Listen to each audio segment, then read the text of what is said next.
Today I have launched Tipra Indigenous Students Federation, TISF, our student body. आज मैंने TISF Tipra Indigenous Students Federation को launch किया है.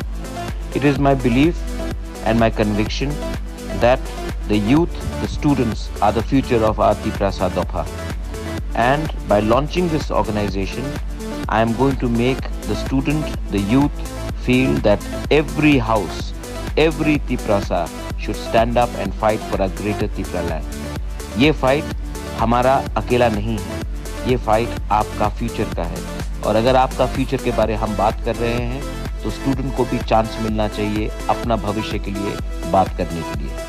आज मैंने TISF लॉन्च किया है, Tipra indigenous students federation.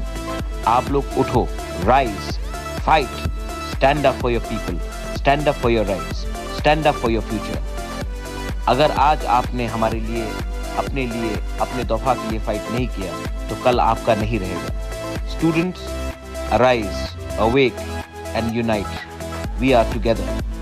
Tipra Motha NaiywiTongnairok, Tipra Indigenous Students Federation NaiywiTongnairok. Long live TISF.